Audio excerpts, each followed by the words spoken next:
Hey, ask and you shall receive. You guys showed so much support to the first episode of Draw at Disadvantage that we are bringing it back for another episode. This episode joined Cryo and special guest Scarecrow Sketch, who you all might know as PP Popity Po in Starlost Solstice, as they try to guide Ray to drawing two crazy monsters from the D&D world. The episode will air on Friday, March 25th at 5:30 p.m. So make sure to be there and maybe even suggest some monsters that we could do next. And without further ado, enjoy the rest of the episode. Before anything else, What's up? I'm gonna do it. I'm gonna say the thing we said I would say before this.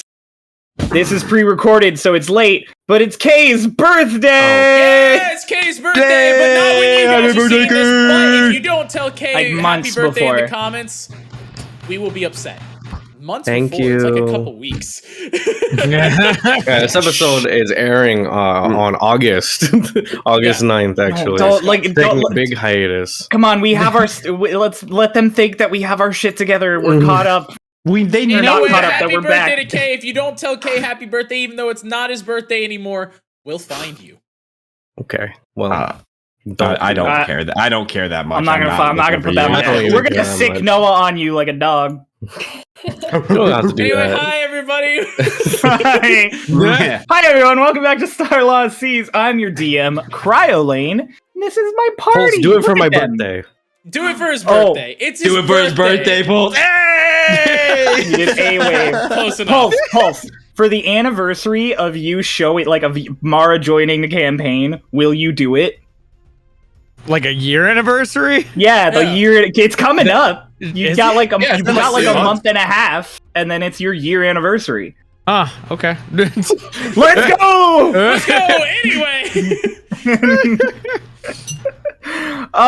Last time on Starlost Seas, it was actually pretty cut and dry. We had got to the Westwood the prior episode, and everybody was taking in everything. Petrin showed up. He and a bunch of other warriors of the Westwood were holding the front. He recognized you all, so he asked for a bit of help because some weapons of the Empire were pulling up that he and his people had some trouble with.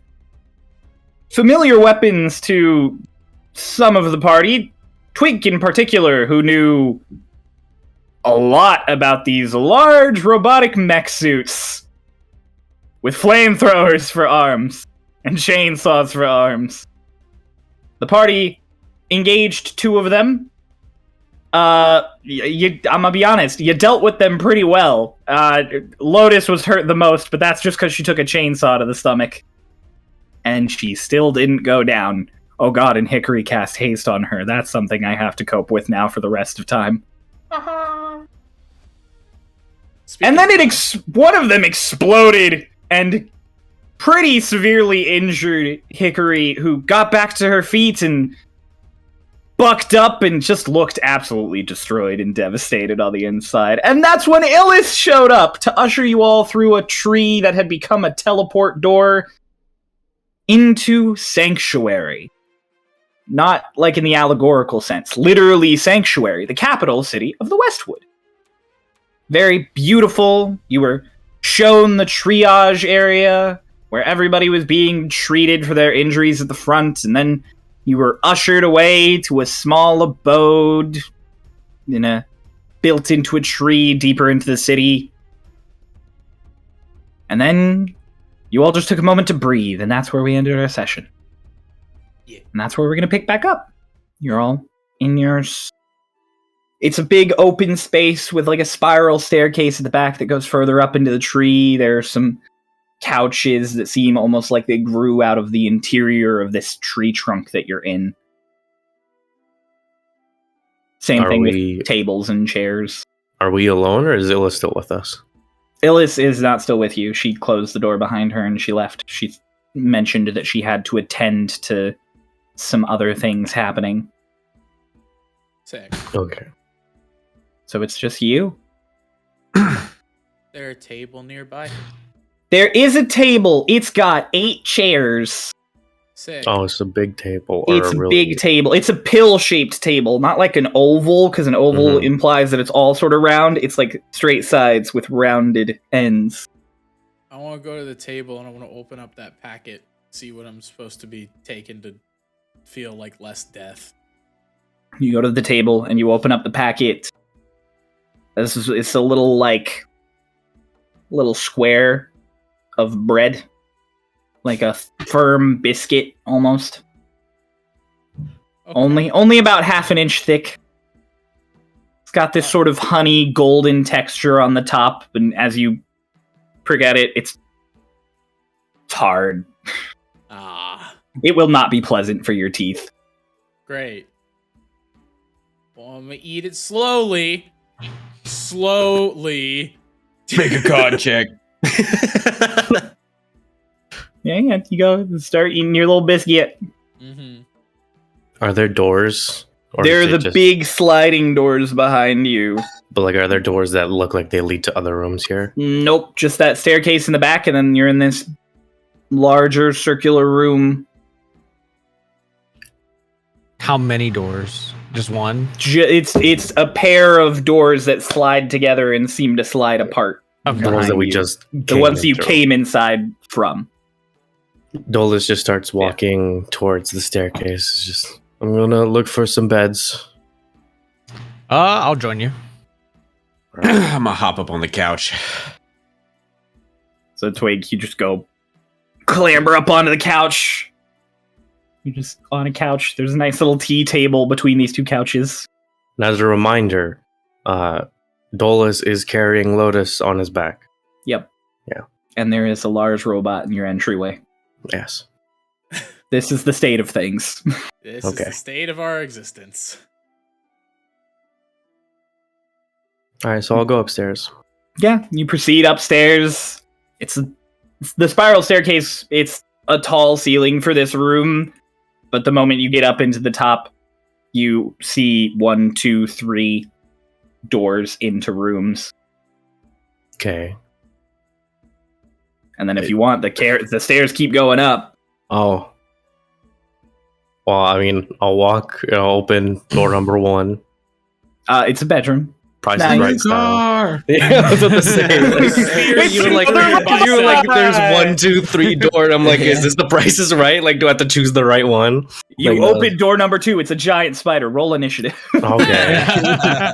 No. So, you open the first door and there's a bedroom. It's nice. It's clearly set up to be sort of like a guest room. There's not a lot of amenities other than a bed and like a wash basin. What kind of bed is it? It's like a full bed. Okay. What about door number 2? You go to open And door number 3. 2 and open door number 3. They're almost identical rooms, each of them. Okay. I'll go up the more stairs. You got more stairs to the next Yeah. level. 3 more doors. I'll just open go through this. another door. There are 3 levels of 3 rooms each until you get to the higher level where there is just a balcony cut it out of the tree that's large enough to fit a full group of like maybe a dozen people that just looks out over the city. Okay, I'll go in door number 2. The ferry on the first The very floor. first floor, door number 2. All right, Yeah. you're right in the middle. Cool, and I'll set Lotus down slowly onto the bed. Let me make a note of which room you're in, because God knows you're going to make this a thing. Okay, and so did you say, sorry, could you say what else was in the room? Just a wash basin, a little like trunk to lay clothes down on top of or put little things in, but that's it. Just the bed, the trunk, the wash basin. Okay. Dolus is also going to open the little packet of like thing that Lotus is supposed to eat. Finds the hard, like essentially like a hardtack like Yep. inside. And I'm just going to It's like hardtack, Kinda- but it smells significantly better than hardtack does. right. I'ma just sit on the ground by the bed. I'll see how unappealing this is, and I'll just kind of like start like with something in my pocket, try and like break it up a little bit into smaller pieces. Okay. And then like, I'll just turn to Mara, who said he would come with me, and I'm just going to assume that you haven't done anything else. And just Not really. Mara's just standing slouching at the door like, I might go up to the balcony and just check out my little map. You're what? My map. I'll hold it out like in a way that he can see it. like the reading and the stars and shit. Ah, It's a nice star map. a map. I got like this was in my pocket when I got these new clothes and new forms and stuff. So I'm trying to get a hang of this stuff. It's really cool. I feel great. I'm sure that's not suspicious at all. Getting new powers from an eldritch deity and finding a map to somewhere in your pocket. Probably the smarter idea is to not follow that map to wherever it might lead you, but I know we will be, so have fun. I'm not gonna lie. I'm still afraid that I'm a warlock, but I don't think you are. no, I don't know, man. We'll see. I feel like if anything, this map's gonna tell me if I am or am not. Right. You know, Generally, maps don't do that, but I'm not an expert on star maps, so maybe they give you life advice. maybe we'll see. How you holding up? I'm all right. I'm just concerned. It looks like Lotus took a lot of damage. She typically picks herself back up pretty fast. I'd say. I think she'll be fine. Right. I'm sure she will. Alright, well, you have fun on the balcony. I might join you in a bit. All right. Before I head up there though, any hard feelings about everything that's been going on? I know I did the big wind wall thing. My bad. I'm not gonna lie. I've had some discussions. I don't feel great about it. You've had some discussions. Yeah. Twink wasn't happy about all this, to be honest. I mean, just between me and you, I don't think Twink is really ever happy. I agree. But I'm sure that as long as you are able to show that you've understood what you did wrong and etc., you're a grown adult, you know what I mean. Oh, of course, of course. I harbor no hard feelings for you, Mara. I understand.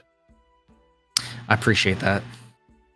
It's just coming in at such a weird time when I feel like I found myself, and now I feel like I can't explore that as much as I want to. I'm afraid, to be honest. Well, I believe that you can explore what it is that you want to. You just need to be safe about it and mindful of everyone else. As long as you are not actively putting us in danger, we will be here to support you. I appreciate that. Of course. Gets back to grinding up the fucking hard tag. I'll You're head like up to the mortar balcony. and pestling it with the butt of your knife in your palm. I'm not gonna turn it into like a powder because that You just I'm not gonna make her crack it. snort it. Like, Snort just the like, biscuit. Do a line at a biscuit. Oh, I feel just great. like making it into Oh, like nice chewable pieces. Maybe Actually- adds a little bit of water into it. Don't mind me, guys. I'm gonna go to Popeyes real quick and get some. I guess as he's doing that, I'm like, I know a little bit about medicine. If you want me to chunk it up for you. What? Sorry. What? Chunk it up for me? Yeah. You want I to? feel like I'm You're doing clearly a pretty good job at chunking it up right now. well, yeah, but I'm pretty handy when it comes to that. Medicine specifically. Right. Well, I received this from a doctor. Hmm. And so, as much as I love and respect you, Mara, I will be trusting the expert opinion on this. I will come to you if there is any further concern. All right. Let's head up there. Go back to grinding. Great. Mara, you proceed up to the balcony and you walk out and you see the same thing Dolus did when he went all the way up the stairs, and I assume you were following him, so you got a glimpse of it earlier. And it's a big space. There's like little benches to sit on and a railing so you can look out over everything. Through some of the larger trees, you get this vague view of the lake, but it's not like you have like a lakefront view by any means. You just happen to be able to see it looking along the walkways. It's nice now. The sun is Like a nice Pardon me. breeze. The sun is setting behind you. There's a nice breeze. It's very gentle. I think I'll take in the breeze a little bit. Just kind of sit there, relax a little bit. Eventually, after a few minutes go by, just pull out my map, go onto the bench, and just kind of like a newspaper as I'm like laying down, looking up like that. I like it. Star map. So yeah, you just plop it open, just lean back and start taking in the star charts. The two who are downstairs, Twink, Hick, what are you up to? I'm eating my medicine in silence. I rest on the couch for a couple minutes and then I hop over to the robot and start inspecting it to make sure it's not damaged. Go over and you're looking at it, and there's a couple binks on it, a few little things. The treads are a little worn in ways you wouldn't expect, and you start looking over the flamethrower. And can you make an Arcana check for me? Yeah, sure.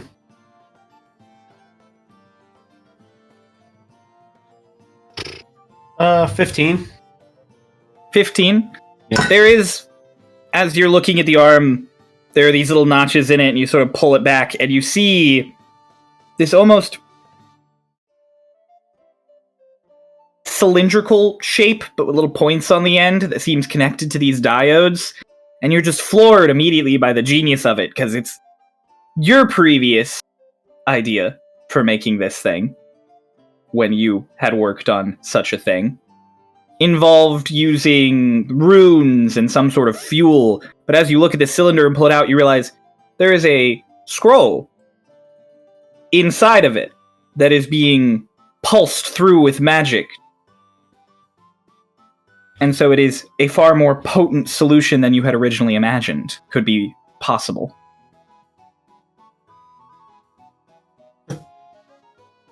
How does he... How... It's... But it should only work once. How does it work? What? Huh? What should Oh. only work once? This thing should only work once, but it doesn't. It works multiple times. How so? Well... what do you know about spell scrolls? Cryo. You know about them. You know how they function. I know a fair amount, but I mean... Well, typically it's single use, right? You use it, magic gone. Yeah. Yeah, no, this still has its magic.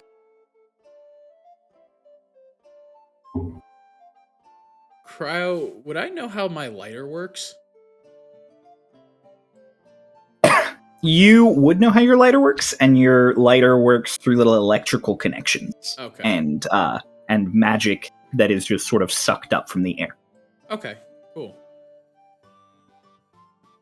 I mean, you know, stranger things have happened. No, this is like world breaking. Someone's figured out how to use spell scrolls infinitely. Anyone can use magic whenever. All the time, with no repercussion. This is... Bad. Yes. So theoretically, the Stonekeeper Empire can make magic constantly. Now, I mean... Maybe there's a limit to it? I don't know. I'll have to do more research. start diving and unscrewing things and continue my investigation. Hick, you're quietly sitting there eating this, kind of glancing over at the robot now, and you'll just occasionally hear like boom, ding, boom, and like a thing of metal will just come flying out of this robot. You swear at one point you hear a pneumatic like. It is like cartoonish levels of tinkering sounds happening coming from this thing. Yeah, she's hardly glancing at the bot as it goes on. Kind of just in her own little world, even though there's a cartoonish level amount of work going around. Twink, as you're working through everything, you get to what you imagine the core would be of this thing, sort of beneath the seat, and you go to pop it open. And you're expecting to see a bunch of runes charted on thing, and as you pop it open, you are greeted by a very familiar sight, but not the one you expect. It is a small, spinning, pulsing dodecahedron that looks not quite like glass, but not quite like stone.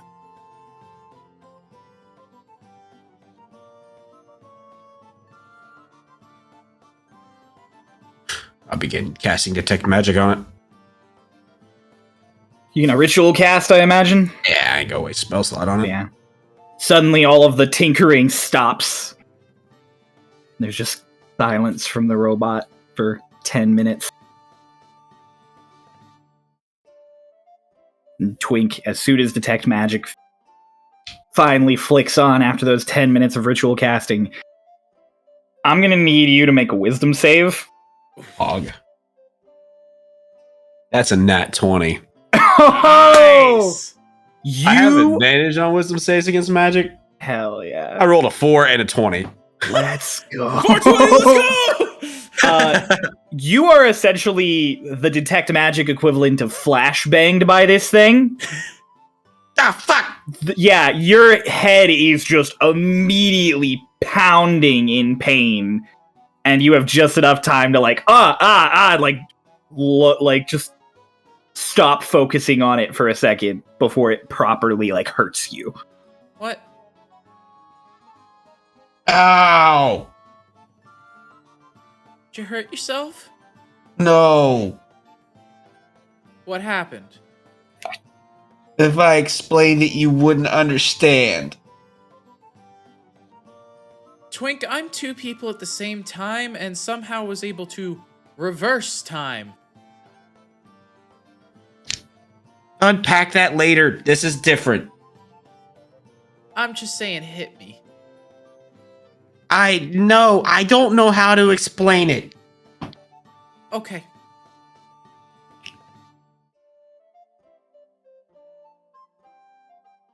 Fuck it. I'm gonna walk up. I'm gonna walk up to that fucking robot and see what the hell is going on.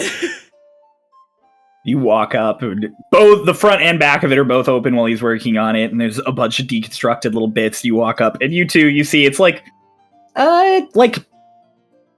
ping pong ball sized, maybe slightly larger, just spinning around there. I need you to know that as you walk up, you see Twink almost about to touch it with his crowbar. Maybe don't do that. Huh? Why not? Well, didn't it just hurt you? No. I said no.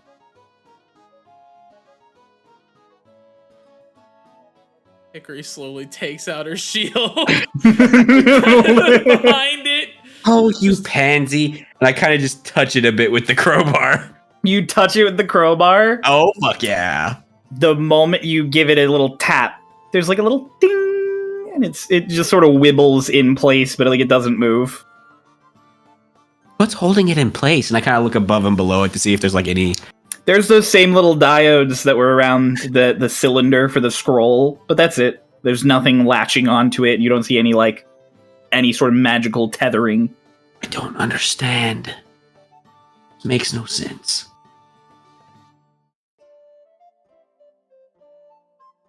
What is it?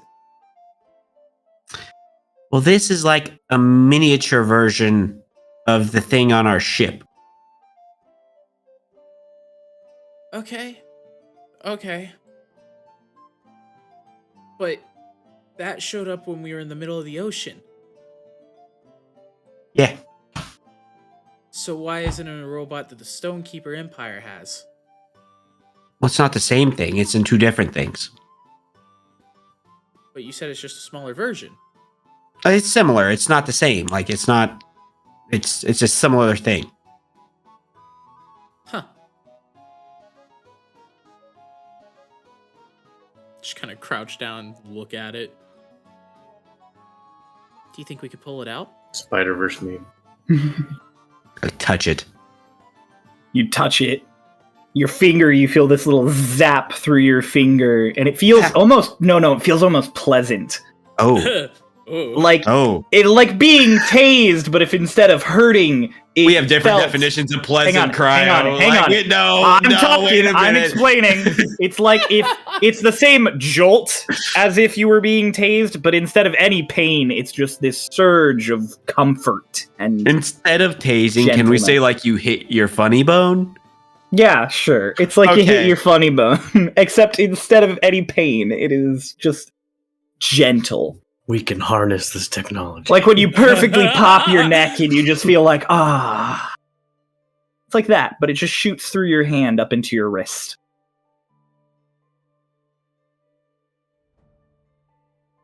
I felt weird. Can we pull it out? No, because I don't know if I can get it back in. And if I pull it out, the robot stays here forever.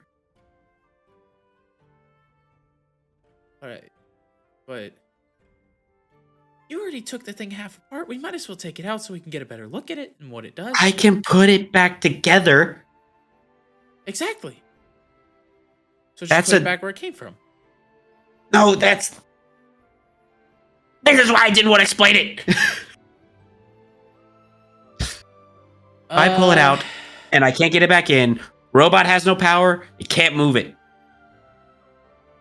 You know what? Cryo, I'm going to cast Augury to find out if it's a good idea to pull that thing out of the box. Oh my god, it's happening! Ah, that's so funny. That's... You see Hickory just kind of look back, like look at you, look at the thing, look back at you, look back at the thing, and she kind of clasps her hands. Just one sec. You get a sense as you cast this of weal and woe. Removing it, you can sense Twink's fear, and you sense that he doesn't need to worry about that. But there also might be some other unforeseen consequence that you sense. Hickory opens her eyes and looks at it and goes, I think you can get it back in if you take it out. But it might get a little weird. Do you have any tools that we could like use to pull it out so we don't make direct contact? I think that's the least of our worries. If we figure out what's powering it, maybe we can shut down the rest of them. There's more than just getting it back in that worries me. I mean, what if it's... I mean, you see how it's spinning? Yeah. Well, what if it destabilizes? Maybe we can, and maybe, because it looks like it has that and that. So what if we just take out the whole part? What? It has these two things. So if we just take out the whole piece, it should stay stable, right? I don't know. It's not worth checking now. However, it is definitely worth looking into it another time. Really would prefer this doesn't blow up like the other one. Yeah.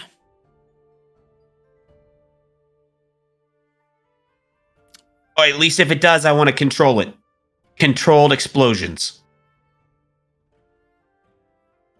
I'll be honest with you, Twink. I don't think I'd mind if this thing never moved again. Well, I mean, that's your prerogative. Suppose it is.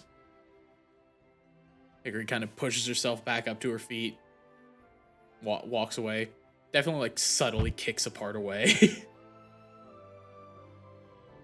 Do I notice that?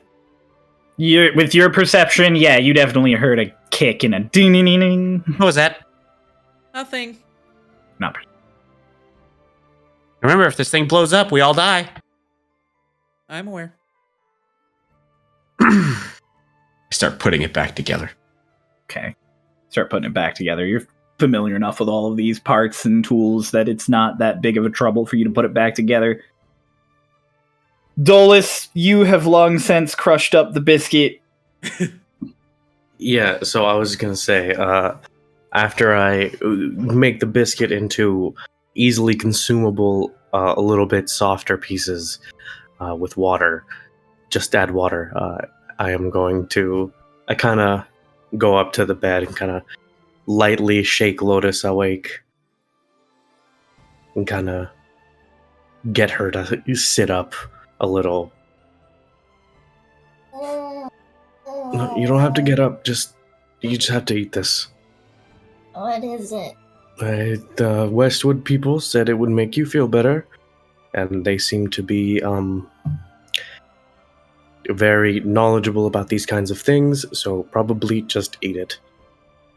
Okay. I'll just like slowly help her eat it, and then just lay her back down, cover Yeah. her up. He starts then- just helping you eat, giving you little pieces, and you're just eating it, or you're like opening your mouth and being fed. You're a baby bird. Oh my god. Yeah, It's even wet. yeah. Glad that finally came through. Lotus, as you eat the last little bit of this, slowly, right? You finish the last little bit, and you're like, ah. You feel good.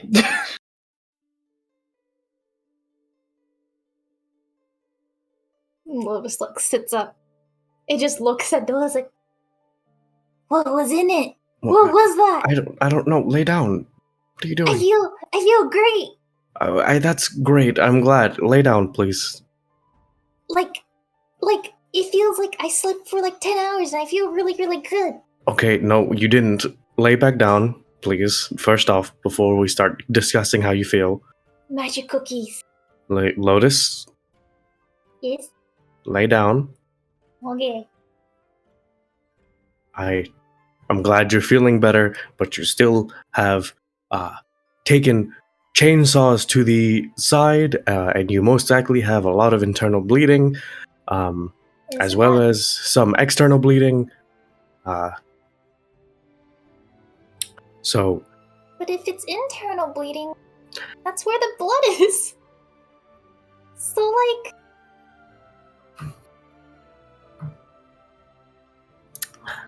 How's that a bad thing? okay. How about I explain it to you after you take a nap? Okay. Alright. I'll Oh. be here when you wake up. I had a question. Okay, I might have an answer. So, like... Fagin. Okay, yes, Fagin. I'm confused about the whole, like... With us, but not really. Or... Maybe it's the other way around. Like, he's with the other party, but then, like, he's also on our team? I don't get it. I'll be quite honest with you, Lotus. I don't quite get it either, but while you're asleep, I will gather some information and be able to explain it all to you when you awake. Okay. I just need to know if it's, like, a serious type of situation, or, like... From the little that I heard, I think it's the opposite of a Cerise situation, where instead of someone we trusted being a dirty backstabber, it was someone we thought was a dirty backstabber actually not being against us. I'll ask for more details. I'll inform you later. Like I said. Okay. Sleep well. Yeah. I'll just like head out of the room, close, and I'll head first. I'll head up onto the balcony to see Mara because I said I would. You come up, and Mara is just enamored with this star chart. Just kind of walk up. What does it say? What does it say, Cryo? Just a star chart. It's just a star chart. It shows varying degrees and angles, and it has a date and time of year. So like a calendar, kind of. So But the with, way like, it works is it shows the stars as they should be at a part of the sky if you're looking at it at a certain angle and time of year. Interesting. That is how the star And I chart can, like, functions. Can I like shift it around to like get it like as many angles as possible, or just I have to Nope, be it specific? tells you on the bottom, look at like this angle at this approximate latitude at this time of year, and that's what you'll see. Oh, okay. So it's like, you ever play video games and you get a treasure map, but the treasure map is really just a picture of where the treasure is, and you just have to find that image? Oh, so it's Totally. vague. It's like that. So, oh God, it's a little vague. It's kind of like a puzzle in a way, where I kind of have to figure out the solution, but it's like shows like all these constellations in the sky Okay. at these very specific angles, and it's interesting. I love it. Does it say anywhere you are a warlock? I'm not really seeing much on that, to be Right. honest. I figured you wouldn't. I'll just kind of take a seat next to him, start looking at it with him. I'll sit up a little bit. So you can read this and you know what it means? Yeah, I was taught these things at a very young age, but Why? man, just having it in front of me is so different. I love it. Why were you taught to read star charts? That's a really good question, Okay. to be quite honest. Yeah? But I think it's just because like I had an interest in it in the first place, and with those interests, like my old master just really just wanted to pound into my head like all these things I could do with it. I could probably navigate us if I really tried with these things. Navigate us Mhm. to where exactly? Wherever we want. Who knows? Like I said, this is like the puzzle. If we Right. go to, maybe we go to like some of these places where the stars are leading us, we could find maybe something there. It's intriguing, honestly. So when you say wherever, are you saying that because you don't know where this leads? Yeah. Okay. I appreciate the honesty. I think that's the fun part of the mystery, though. Mm. You know, like we've always had like these places we want to go, but what if we went somewhere where we didn't know what was coming? Mm. I feel like that could be nice. Yeah, nice little adventure. Though, personally, I would really just want a bit of a break on the adventure. I've had non-stop adventure every day for the past couple of weeks. I don't used relate to live that in at the all. woods, Mara. I used to live in the woods. Me too. Right, but I didn't used to live in the woods, and then I lived in the woods. Hmm. The woods are very uneventful. Yeah, like I mean, unless you can compared talk to to animals. like villages that I lived in before. Unless you can talk to animals, yes, I assume that then it would be a little bit more eventful because you have people to talk to. Well, not people, animals, but... How much of nature have you ever taken in? Oh, well... Just instead of being distracted by these otherworldly thoughts of like what you could be doing, have you just taken it in the moment? Well, I tried to do some light meditation sometimes just to get my mind off of things when I was living in the woods with Lotus.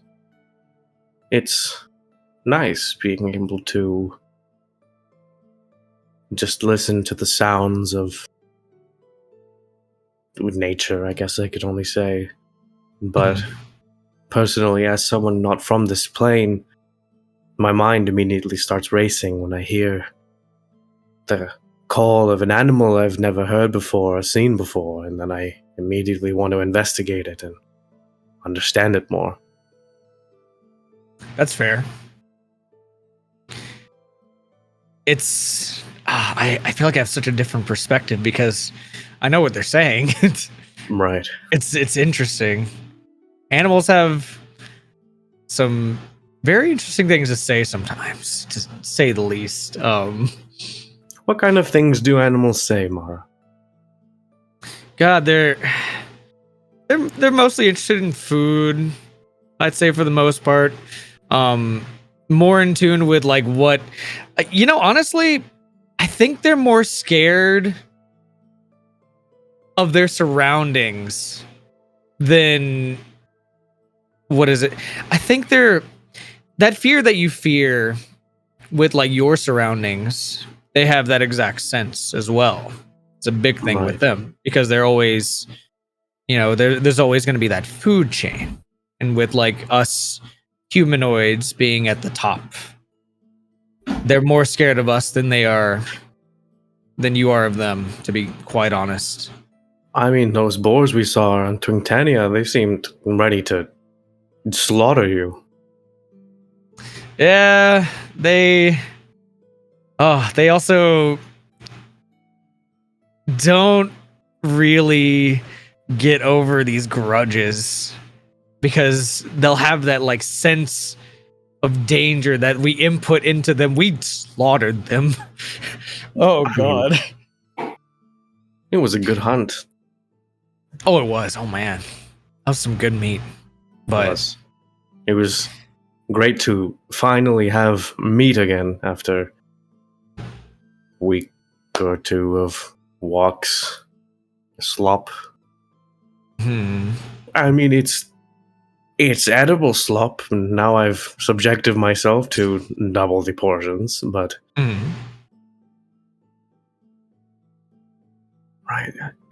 Have you always, well, when you lived with your master previously, were you still also in the woods then? Were you always a kindred woodland spirit? As far as I can remember, yeah. I see. To be honest, yeah, that really is as far as I can remember with that. I can't really. I think like usually people are like, I remember what my parents were, what they were doing in their life. I don't remember that very well at all. I envy you. He was more like a father to me than anyone else, to be honest. I see.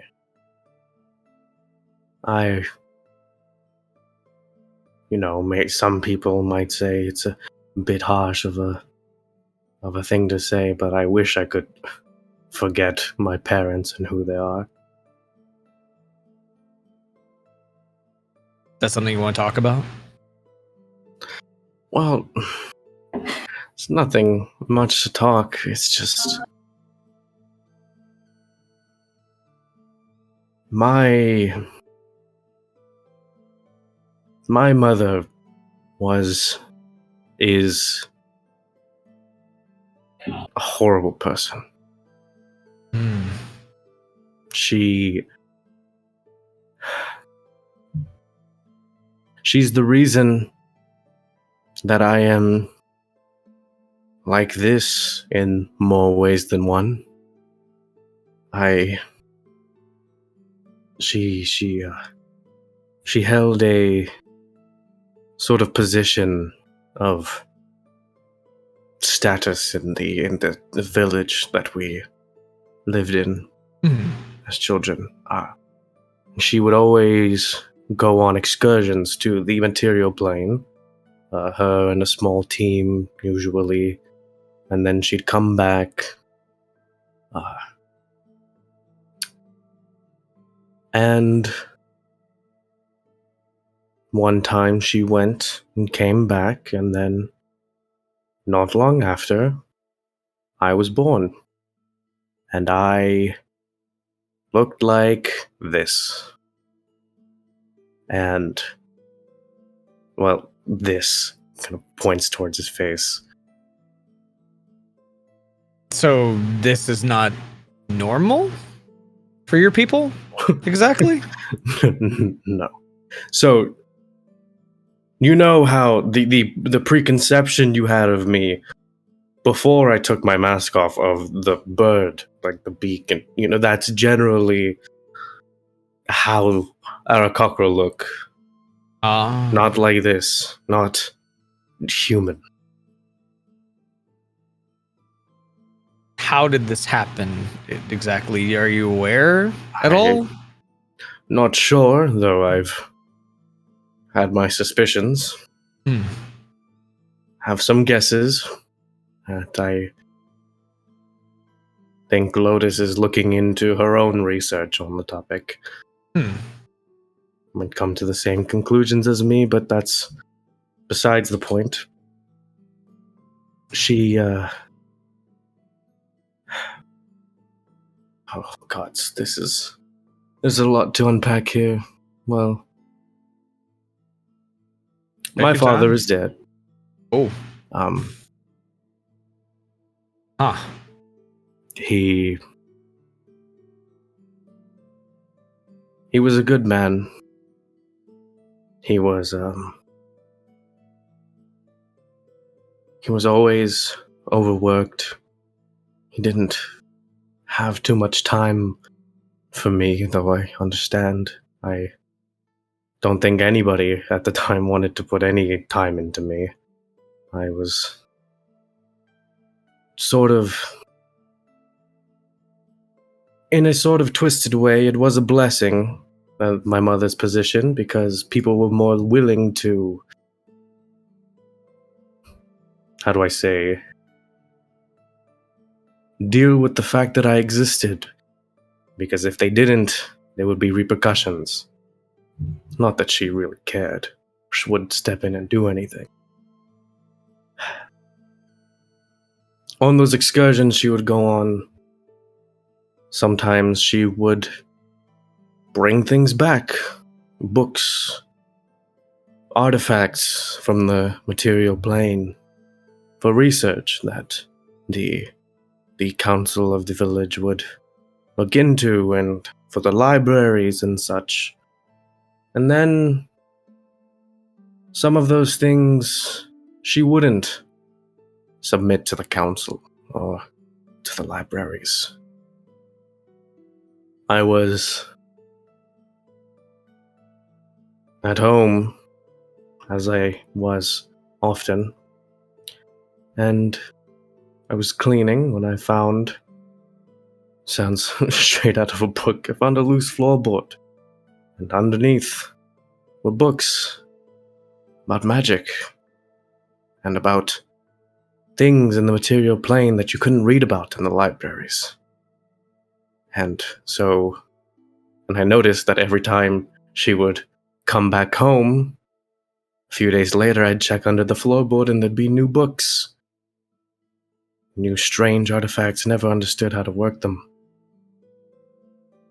And it just so happened to be my luck.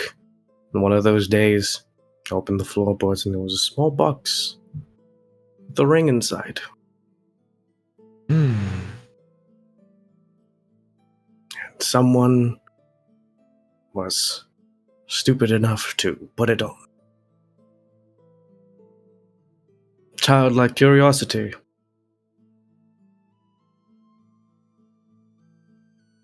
That's How old were you when this happened? Oof. I mean, how long has it been exactly?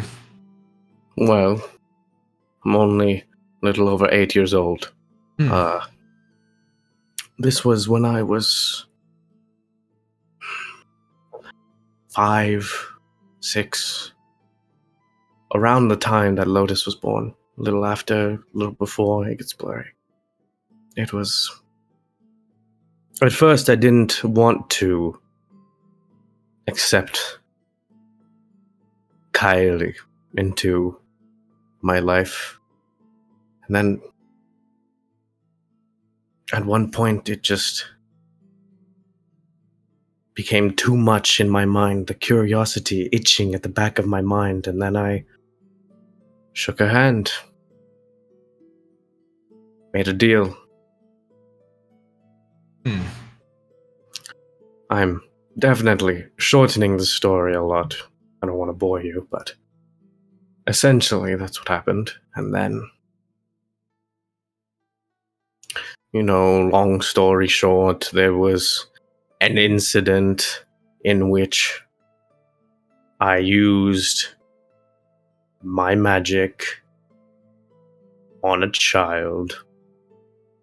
Not child as in like an infant, but more just child as in someone younger than me. And, the officials of the village were not very happy about that. Was it damaging magic, or were you doing them a favor? And No, I was attacking a child. Not just because I like attacking children. It was... Oh yeah, it was... I was defending Lotus. Oh. And, I don't know what came over me. I was told the story from Lotus, though I'm sure it was exaggerated. But it just... my mind went into a blur. And it seemed like I closed my eyes, and when I opened them, the child... I keep calling him a child. He was mature. He was 10, 15 feet away, smoking. My arm singed. People were screaming, afraid. I looked down at my hand, and it was black and crackling and burnt. When we were put on trial, I wasn't allowed to speak out against my mother because she blamed it on my father. And me and my sister were exiled from the plane. I tried. At the last minute, I escaped my handcuffs. I attempted to go and stop his execution, but got there at just the wrong time. And I watched it happen. And then, again, it's a blur, but I just remember falling for a long time. And then I was in the front yard of Raiden when I woke up, clutching Lotus. That's heavy. Losses, not easy to deal with, but at least you have friends now to be there to listen, be there to comfort you. Right. I don't know how I feel about my mother right now. Well, I know how I feel. I hate her with every ounce of my heart, but if I were given the chance to kill her, I don't know if I would take it. Contrary to what you've seen from me over the past couple of weeks, I am generally not very fond of the taking of lives of people. I hate it. Just feel like I'm contributing to this huge cycle of violence. But I've been put in so many positions where it's not an option. But Lotus,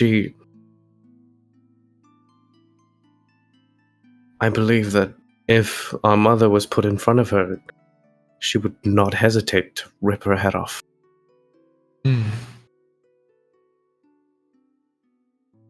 Have you talked to her about any of this? I have a bit. I have been told of her. I know how she feels about this, and I'm not in any position to criticize how she thinks about it or what she would want to do. But I don't know.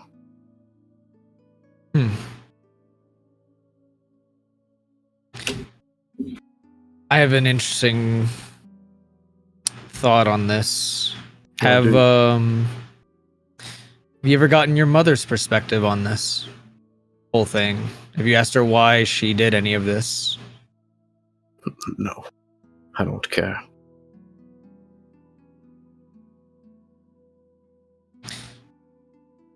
I imagine it's hard not to care, especially after the loss of someone you love so dearly. And after like just all the pain you went through from her. But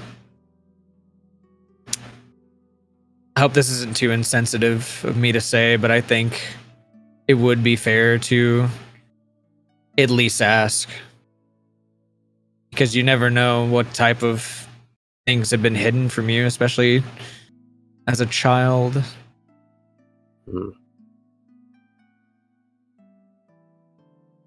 I don't know how your mother was exactly, but With if how she- often she was gone, I couldn't tell you. And I guess, do you know at all about how much you loved your father?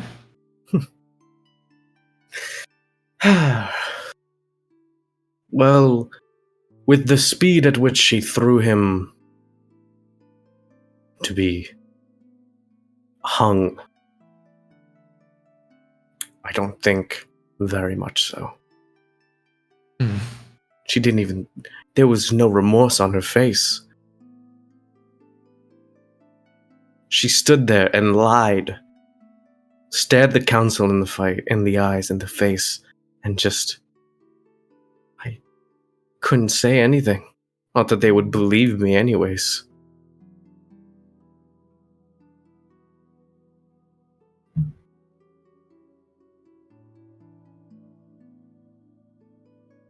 As you guys are sitting here in this sort of silence, trying to struggle to find words, hear one long, drawn out,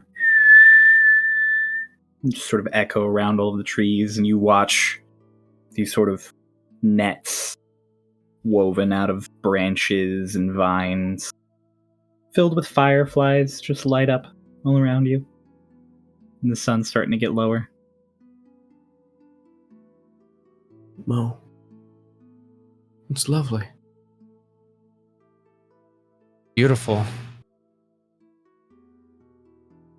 I'll kind of get up, just like stretch a bit, just like... I believe that your stance on asking my mother her reasonings is valid, and if given a chance, I would want to understand why she made my life this way. But given how Lotus feels about it. I don't know if I'll have the chance. You should talk to her about it. I will. It's a far off subject. Wait. Oh, speaking of Lotus, it was you and Twink who saw Fagin, correct? Yes. What happened with Fagin? Well, is he a traitor? Is he not? I don't. He seems to definitely be on our side. I think he was the one who did the explosions. Oh. He told us Twink was slipped a key. Okay. And he unlocked the cuffs. And as he unlocked the cuffs, and we were just sort of chit-chatting, trying to think of how to get out of there in the first place. Just thinking of any plans we could. He caught us uncuffing ourselves and trying to escape. Chuckled a little bit and went along with our plan. So I can only assume he's on our side, since he did mention that he was going to make I don't know if he mentioned he was going to make a distraction exactly, but he said there would be one. Wait. If Fagin caught you trying to slip out and escape, who gave Twink the key? Fagin. I think. So I'm sure of it. I would assume so. I have no earthly idea though, as we were completely just had bags over our heads for Bags the over duration. your heads. Mhm. Ah. I was in a metal box. In the ring. Yes, in the ring. They didn't just have a metal cage to roll me around in. You try getting out? No, I figured leaving the ring in a very enclosed space would probably be not the smartest idea. Not only because I don't know how it would work and how much damage I would do to myself, the ring and or the box, and also I didn't know where we were, just judging by the words that I heard around us and the fact that it sounded like there was an armed militia around us. Probably not the best idea to suddenly pop out surrounded by men with guns. I decided to just lay low. Good call. Yes. I think it's also the safest I've ever concocted a plan before as well. I had so many thoughts of just summoning as many creatures as I could, as they came upon us on the camp. I really thought about it, but Twink's words just struck me. Played a little safe and came out okay. Kind of glad I did, but that adventurous side of me just, what if, Right, yes, I understand. I will say, most likely, judging by just what I've heard, if you had summoned all those creatures, you, Twink, and every creature you summoned would have died. So I'm glad you didn't do that. Maybe. I'll be heading back to Lotus's room. Sounds good, buddy. Meanwhile, Lotus, as soon as Dolus left, sat up in her bed. And she grabs her bag and pulls out a few books. And then opens the book about monks and starts kind of reading through it a little bit. And then she puts it down and then sits up proper on the bed, crosses her legs, and starts meditating. Yeah, start meditating. Sort of letting yourself feel the ki flow through you, breathing in the air from the westwood, and you can sense the motion of mana and ki through everything around you. You can hear all of the bugs chittering inside the wood of the tree around you. You feel almost like you can hear conversations going on above and below you. You can make out the voices of Dolus and Mara and Twink and Hick, but you can't pick up anything of what they're saying. You just feel their presence. And then suddenly, you don't feel anything around you, or hear anything around you. Everything's very cold.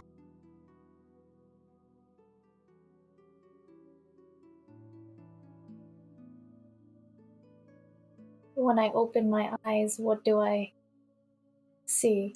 You open your eyes and you see the room that you're in, and everything just comes rushing back. Oh, that's not something that's happened before. And then I start meditating again. You trying start to meditating again. replicate it. It happens again as you're meditating there. You feel this cold sensation, and you swear that you can feel just the slightest pinprick something in the distance. You meditate and you follow the flow. And I would like you to make a wisdom check. Wisdom check? I'd like you to roll initiative. Time to fight your key. First time I've spoken in 30 minutes is to scream. That's a natural 20.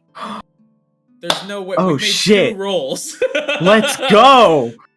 3. One of them had advantage. Yeah, so you start following it. And it's like you catch a thread. And you're just, in your mind, pulling your way through this sea of quiet and cold.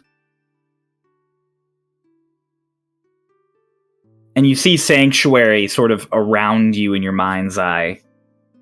You weave your way past the robot and passing through those doors and all of this energy that should be around you from people. None of it's there. You're just focused on this one thing, and you eke your way out across the lake, completely losing track of your surroundings or your speed until you're at the base of the giant spruce tree in the middle of the lake.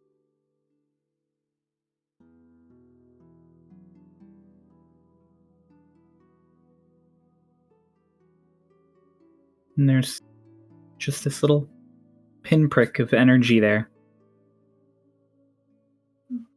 Going to mentally, I guess, get closer to the tree. Okay. You let your mind sort of take in this energy. And you swear for just a second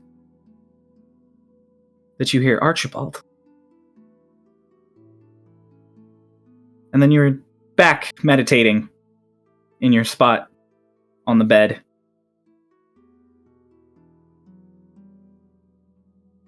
Oh, All the same normal flow of everything going on around you, all of the sounds. and it was just Archibald's voice? Mm-hmm.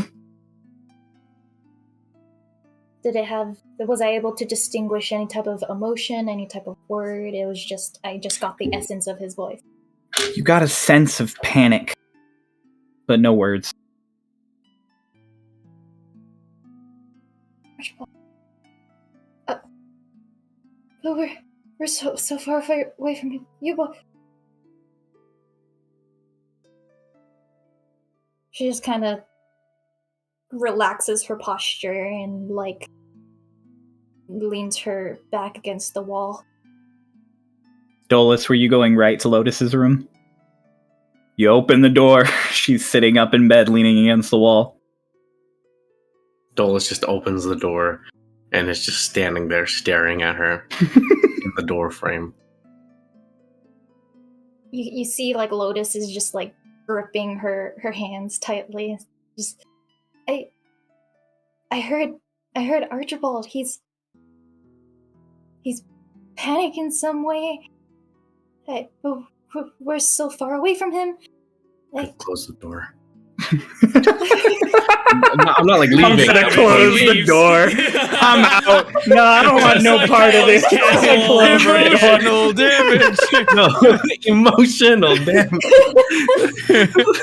I'm not equipped to deal with this right now. I just lay out a We'll lot of unpack shit, this man. later. No, I go inside and I close the door, and like as she's like what seems to be like hyperventilating. I'll like sit next to her on the bed.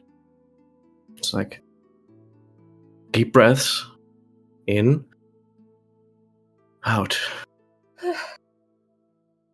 What happened? I couldn't sleep, so I started meditating, and I felt cold all of a sudden. I didn't feel the magic in the air. I didn't feel the key of people, and I mentally went to the big tree in the center of the lake, and I thought I heard Archibald, and I couldn't hear what he was saying, but he sounded panicked. But we're in the Westwood. Isn't he in Eubola? I'll just pull her into a hug. I'll just start like patting her on the back, like, it's okay. It's all right. Deep breaths. You're okay. We're here in Sanctuary. We don't know exactly where Archibald is, but we will find him. He will be safe. Worried about him. We don't know what the Starlost are doing to him. And Pulls back a little. She's like, trust me. We will keep Archibald safe. I made a promise to Atronon. You know I don't break my promises. okay.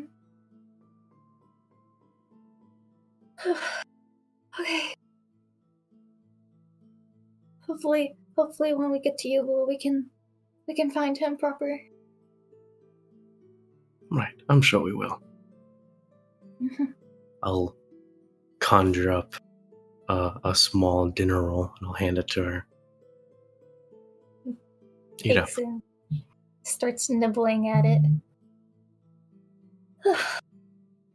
So Fagin helped Twink and Mara escape, and Mara believes that Fagin was the conduit of our escape with those explosions that were going on, though he has nothing to really go off of for that concretely. And when I say he helped them escape, he literally gave them the keys to the handcuffs. So I think Fagin can be trusted to an extent.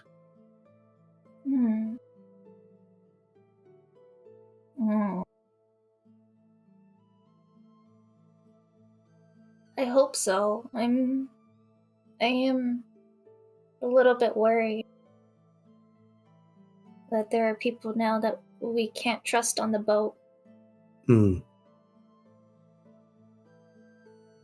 mean, Especially like all the people that came with Ceres, since she came with a group. right.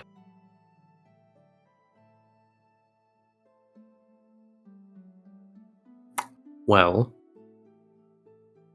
I believe that's fair to feel. Though, I mean, I didn't know Cerise at all, really. I spoke to her once, maybe. I didn't know that her name was Cerise until you started saying it in regards to her. But the rest of the crewmates that we brought on, call it just an intuition, but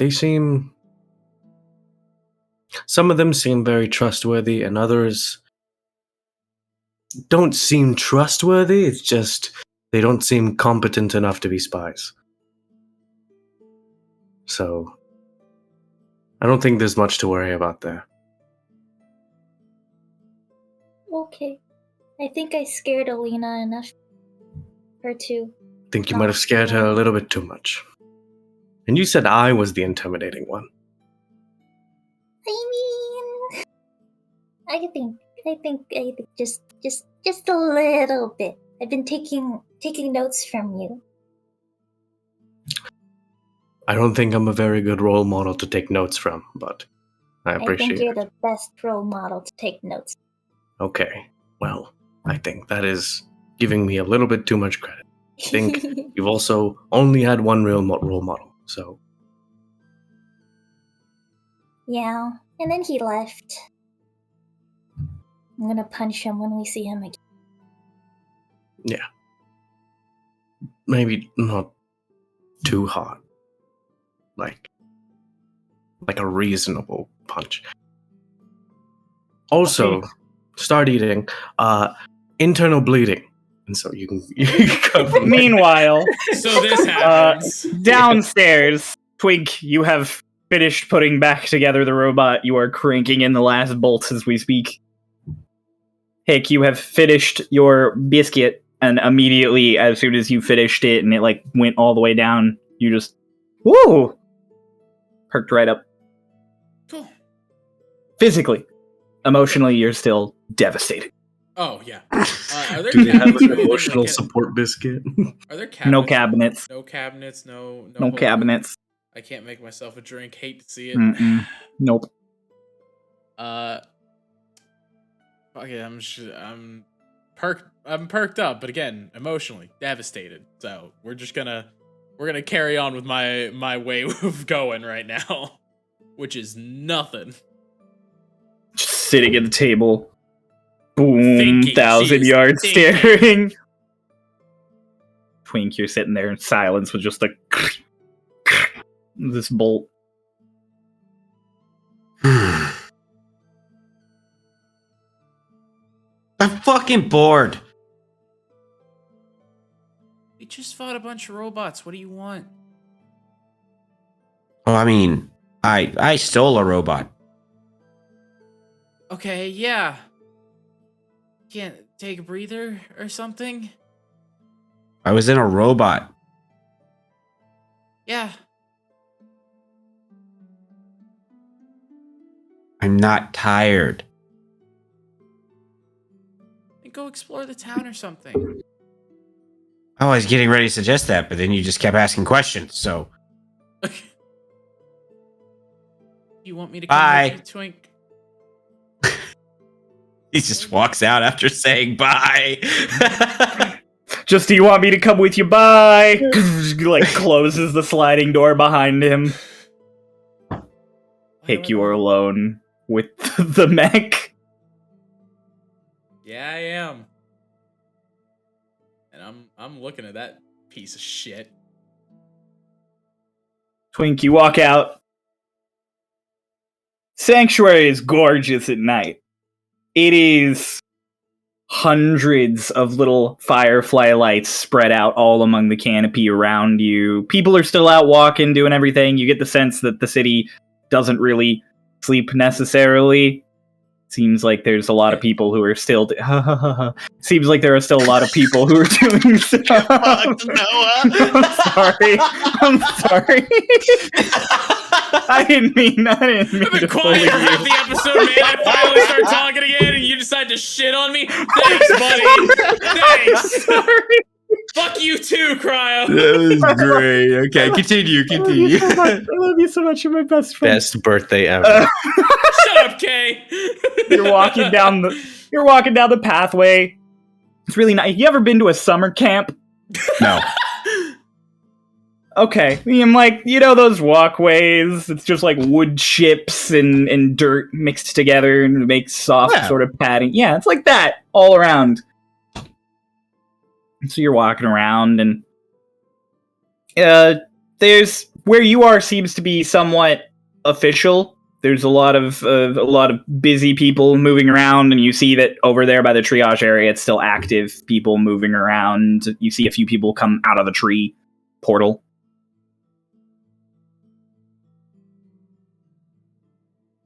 Where the fuck am I? There's a bunch of people around you. You're just like, what the? And then keep going. Oh yeah, you're good help. There's one elf nearby who's just like, you're not from around here. No shite. Alright, no need to be a fucking persnickety bitch about it. Right, but what? That's fucking obvious. I mean, look at you and look at me. I just wanted to confirm before I went making myself look like an arse, the way you're making yourself look like an arse right now. It's fair enough, sir. But where the fuck am I? Well, it's the sanctuary. I fucking knew that.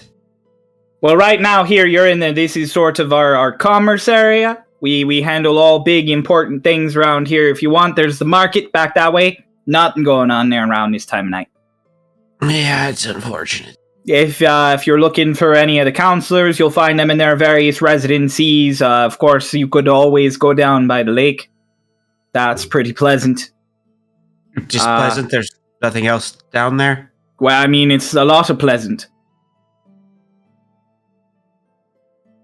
There's the meat and there's the meat and amphitheater. That's down there by the lake. That's a nice view. You go fishing. We got lots of good fish in the lake. All we ask is that if they're glowing, you leave them there. I feel like I've struck some sort of nerve with you, judging there by your action. No nerve. Nope. All right. Well, enjoy whatever your visit. Okay. And he just walks away. Glowing fish. But take off towards the lake. Twig, the lake is past like the triage area and some of the other big open trees that you saw before. And so as you're running down, again, summer camp-esque for anybody who understands that there's like walkways and steps down to the lake, and as you get down there and get closer, it just comes like right up, real gentle as the grass stops and fades into sand into the water, and you do in fact see in the water immediately, because it's nighttime, a lot of glowing fish. This makes no sense. They're just opening themselves up to predators. I pull out my fishing rod. I am the predator. Are you just gonna try and fish a bunch of glowing fish for the time being? Fuck yeah. Make a survival check. Oh, fuck. This is why I need Lotus. Fuck! That's a 9. With your bonus? Uh-huh. Yeah, you start getting up a couple of fish, and with the fact that they're glowing, you're like, should be easy to fish them up. I know right where they are. You get up like 4 regular non-glowing fish.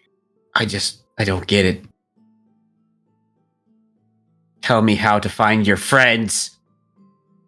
It's just a fish.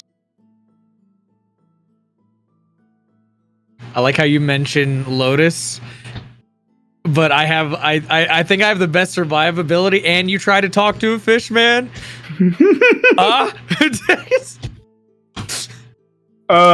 Copium. This man, if he'd have watched the first 11 episodes, would know why I said Lotus. Oh, true, actually. This episode is just us shitting on each other. Oh, God. Yeah, are you just gonna sit there for a while and fish till you catch some bioluminescent one? Yeah. Yeah. Alright. Twink. Maybe like 35 minutes go by. You're sitting out there for a while. You catch at least half a dozen other fish. You're getting frustrated until finally you're just sitting there like angrily holding the rod. You reel up another one, and there's just this very pretty, like, glowing koi fish on the end of your line. I did it! Just twitching on the end of your line. I look around to see if anyone is watching. Doesn't seem like anyone's paying attention to you. Put it in the bag of holding. Make a sleight of hand check. Doesn't seem like anybody's watching. 14. You get it in the bag of holding just fine. And then as you're getting it in and getting everything adjusted, you're like restringing bait on your line again. And you just hear a voice behind you go, "So fishing." A good pastime. Who are you? I can't believe you don't recognize my voice. Narlashna sits next to you on the end of the dock. Oh, god damn it, you're awake? She's awake! I am. Also, you're pretty enamored, but if you look back that way, I turn around. the ship is like several giant trees back, maybe like 2 football fields away, but you can make out the distinct like prow of the ship having arrived. Oh, my baby. Don't let Lorelai hear you say that. She prefers water ships. You know, that is a very good point.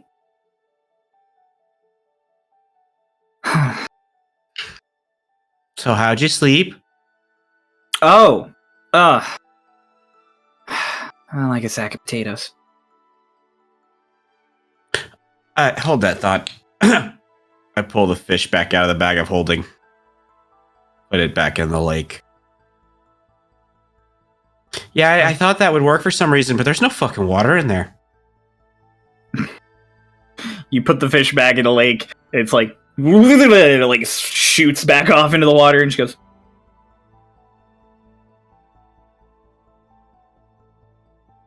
you want them because they glow, right? They're so cool. They're really cool.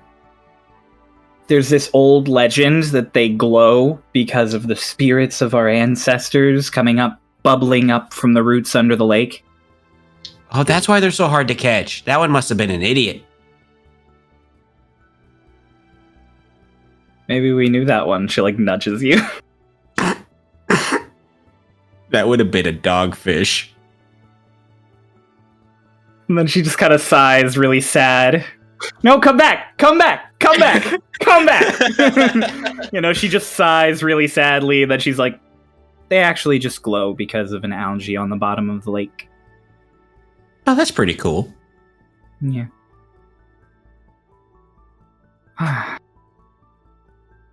Everybody here used to know that, and then there was a fun superstition started, and then a few thousand years passed, and now it's an old tradition and legend, and no one remembers that it's just goo at the bottom of the water. That's how, like, most religions start. Yeah, I've noticed. Maybe one day they'll pray to Twink. I fucking hope not. Well, I mean, you started a country. People kind of zealously praise the Emperor, and I mean, Matthias is revered by all of Ubua. Kaeli's just a prissy bitch, and she's basically a god of her own plane. I hate the accuracy of your statements right now. I'm just saying, if you're not actually a god, you might become sort of a god. That kind of sounds like you right now.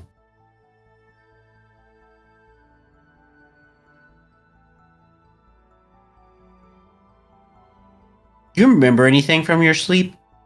Oh, all of it. Well, I mean, all of the stuff in my little dream realm. Anything going on around me is vague and strange. I fell out of bed How'd you know that? because... You didn't know that. Well, no, see, I knew that because I woke up and I had a bump on my head because I fell out of bed. Probably happened when I shrunk the ship. Right, you did do that. Oh, and I was in a... Oh. Ooh. Yeah. Yep. Yeah. That was probably unpleasant.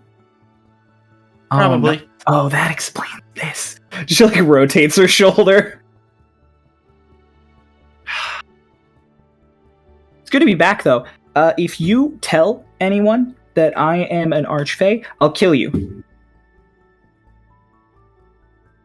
Why would you tell me that and then threaten to kill me? Because I trust you. And so I trust that you'll believe me when I say if you tell anybody, I'll kill you. But also, I don't think you're going to tell anybody that I mind knowing. Also, I don't really see you telling anyone unless you have good reason. So I don't think I really need to threaten you. It's just sort of a habit. Cool. One that I think you can understand. No. Okay. What else is there to do around here? There's really nice groves to meditate in to the north of the city. Ooh. You go south into the woods, There are these Boo. lovely caves. Okay. Boo. Old ruins on the other side of the lake. Those are nice. I used to live there. Okay. This might not be your town, Twink. I'm going to be quite honest with you. I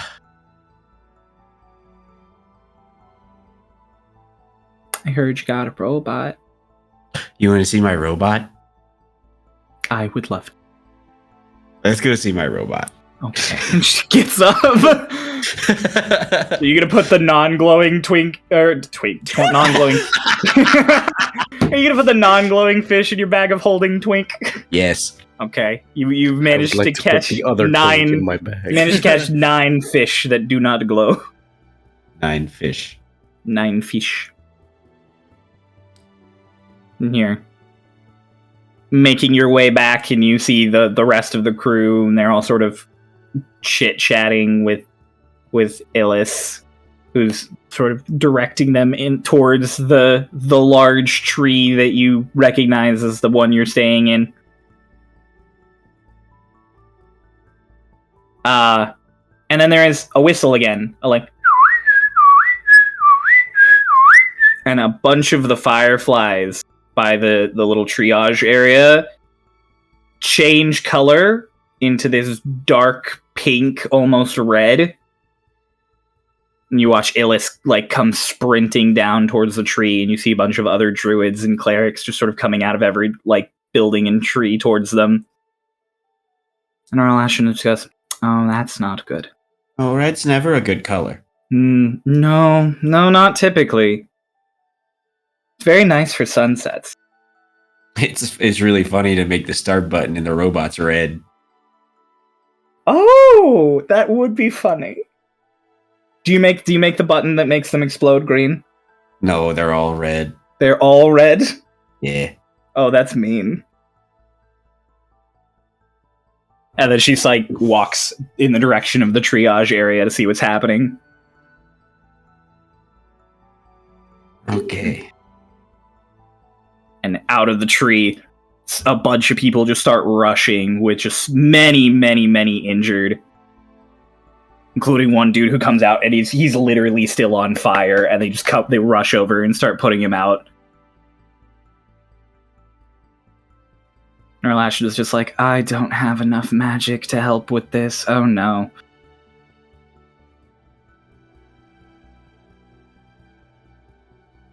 And then You want? Oh, go. Should we? Okay. What can I do to help? Illis is just Twink. You have your druid and your little cleric girl. Go get them. We need all the hands that we can. Okay. I can't promise they come back with me. Illis is just I don't. Then you come back. She Okay. goes to work. I run back to the tree. That I'm guessing which one it is, because I'll be honest, I'm probably not sure which. They probably all look the same to me. Okay.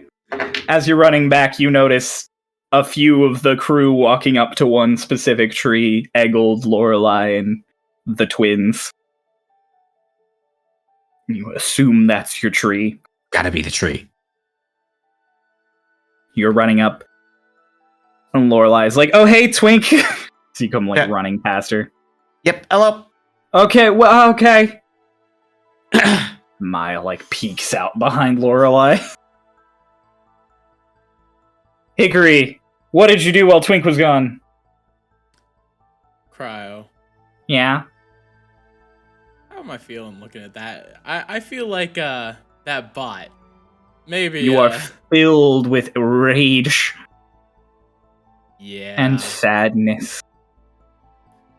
And for a moment, Hickory tries to distract herself by praying. Just over and over and over again, but she can't keep her eyes closed because she just keeps looking back at it.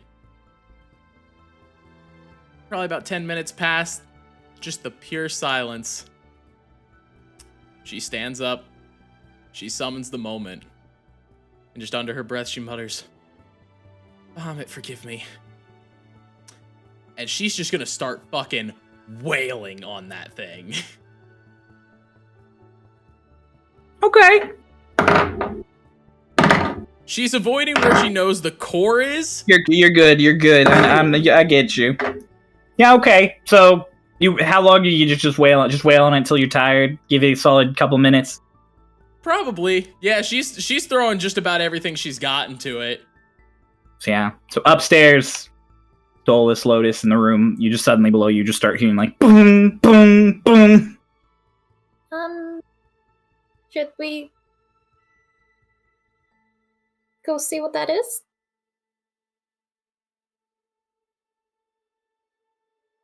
You're muted. You're muted. I mean, I didn't say anything yet. It's just kind of like, Nailed it. Caught you beforehand. I'll go check it out. You stay here. Actually, if you want to walk around a bit, you can go up onto the balcony. The view is lovely. Mara might be up there still. Okay, I will go up. And I'll head down. Just call for me if you need me. The birds Course. split up. Lotus goes up. Dolus goes down. Dolus, you come down one spiral to the point where you can see the opening, and you just see Hickory beating the shit out of one of the arms of the robot. And you didn't really get the chance to process it in the fight before, but Hickory is like just as muscled as Doc is. So she's putting dents in this thing every time she hits it. Nothing. She is dead silent. Like, there's hardly a grunt from her as she's just fucking bashing this thing. Okay. Hickory. She turns around. And you've probably only seen this amount of dead in the eyes looking at yourself in the mirror or Lotus. Alright, man, you don't gotta roast me. Anyway. You've probably only seen this fucking... Anyways, just like, what are you doing? Nothing. Just go away. It kind of looks like you're doing Immediately back something. to it. Just immediately starts hitting it again. Okay. I think whatever it is you are doing is probably a little rash. Just fucking... You don't understand! I don't. That's why I'm asking. And I'm going to continue going down the stairs. Dolus calmly walks down the stairs while you're like... Shit. Please. No, go ahead. She gives this thing one solid wallop, and then you see her other hand come up, and it starts charging. Like charging like magically? Oh, yeah. Counterspell. What were you about to cast, Noah? Guiding bolt. You fire off that guiding bolt, and as it launches from your hand, it just fizzles out in midair. Why? Please. It should be stated you can't actually cast Guiding Bolt on the robot. Fuck. It's a creature, not an object. Ah, yeah, it is an Shit. object. Pick another spell you were casting. Pick another spell. It's fine. We'll pick another spell here. We're gonna just fuck. Do I even have any other things that I can cast on it? You could summon a spiritual weapon. You fuck it! Alright, well, you don't. Yeah, the sword appears in midair, and then as it makes its first swipe, it just... Alright, Why? please, just take a moment. I know that I don't understand what it is you're going through or what you're thinking right now, but I think it would be smart to take a moment and consider this piece your of actions. garbage took everything from me! I don't think it did. I think we just found it in the woods. I found a lot of other places, Dolus! Okay, I'm sorry, but you don't know how unstable this thing could be, and we really don't need it exploding in the Trust me, street. I know it can take a fucking beating. Okay. How about you have a glass of water, and you think about this, and if you still want to keep beating on it, then I will leave you alone. But please join me for a seat for just a moment. Flips the sword around, jabs it into one of the treads. Okay. Is there somewhere I can find a cup? There are cups in that tea set on the tea table between the couches. I'm just gonna grab a cup and then like pour water into it from my ring and like set it there in front of her, and then like set one in front of myself. It's like, okay, so it seems like you're unpacking some emotional trauma onto this robot that we found. Do you have? I'm assuming you're saying you have experience with these kinds of these robots. When you say it took everything from you. She takes a second, picks up the glass. It is shaking, and not even in a subtle way. Her hand is vibrating with anger.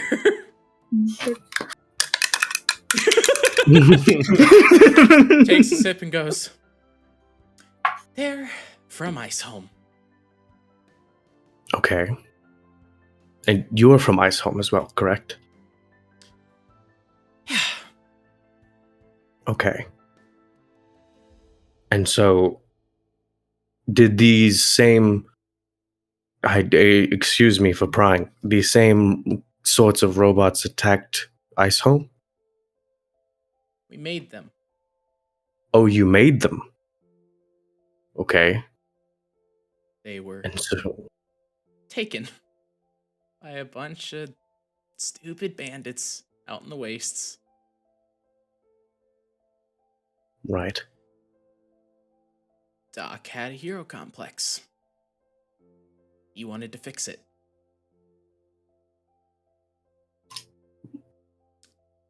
We went. I had been training with him. I felt like I was strong enough. I had gone with him on enough stupid missions with him and Dad. We knew how they worked. We were sure that we knew how they worked. Dad caught on. Realized we were gone. Had snuck out to go deal with the problem ourselves. Because we were so determined to be the heroes. Dad shows up. We're getting our asses handed to us, Stolas. There were more than we thought. Bandits and bots. Doc and Dad were front lines. I was playing support, but we just kept going, and they never seemed to slow down. They got Doc. Couple holes in his chest. They got Dad.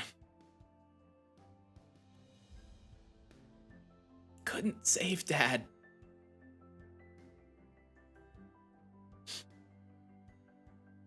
So, they cut my old man clean in two.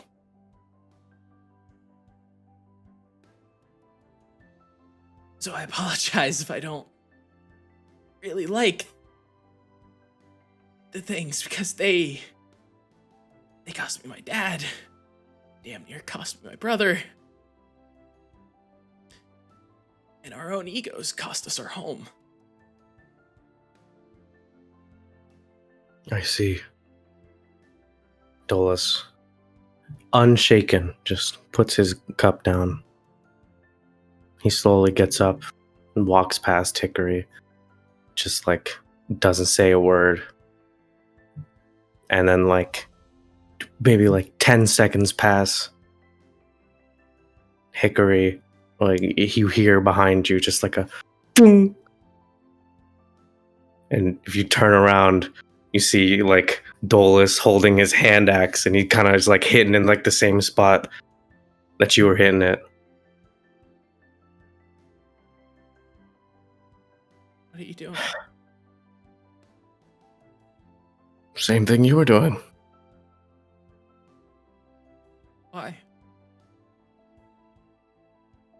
It's not fair. What do you mean? I mean, you shouldn't have to deal with it alone.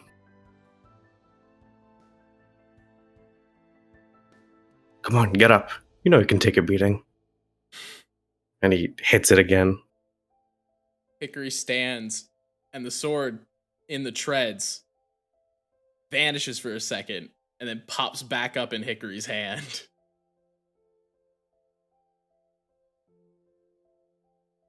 You guys. We wail on this fucking Lotus. robot. Start denting it. Lotus upstairs. You're sitting with Mara, and beneath you guys, echoing up through the stairs, just ding ding ding ding ding ding ding ding ding ding ding ding. I'll just like look back, dude. Twink's pounding it. Shit, what's happening?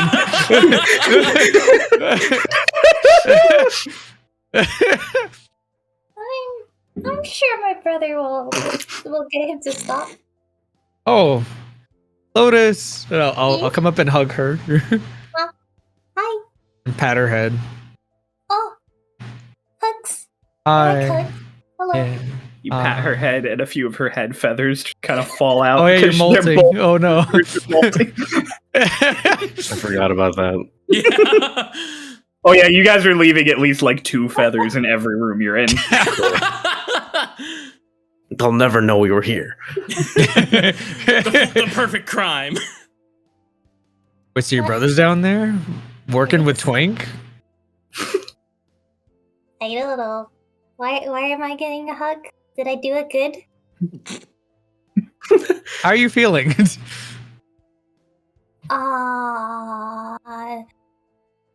Dola said I had internal bleeding, but that's where the bleeding happened. What? Uh, Do you need healing? No, I think I'm okay. I'm not Okay. bleeding. Shut up. Internal bleeding's not good. You're supposed to bleed outside of the body, not inside. That means that your organs are not doing too good. Well, yeah, he told me about that. Like literally 5 10 minutes ago. I was about to say, like, we just got off the cuff of an explanation of internal bleeding. And she goes upstairs and immediately is like, but that's where the blood is. Like, none of that registered. 8 intelligence, man. 8 intelligence, man. It hadn't You hit guys- long-term memory yet. So you're not internally bleeding. I don't think so. Oh, okay. I'm okay. I ate a thingy that Dolus gave me, and now I feel actually really good. Oh, the biscuit thingy. Yeah. Mara, you recognize the biscuit thingy. Because Kana used to give you the biscuit thingies when you would get hurt. Is there a name to it? Or is it just, are we just defining it? Biscuit. It's a thingy. lembus square. What'd you call me? Lembus square. Lembas. Bunch Yeah, I of used people to- out there are gonna recognize that word. I've never heard of this before. Yeah, I don't. You might want to change that. I don't know. For sure. Fine. Yeah, I don't. Yeah, I don't know whether that's like a.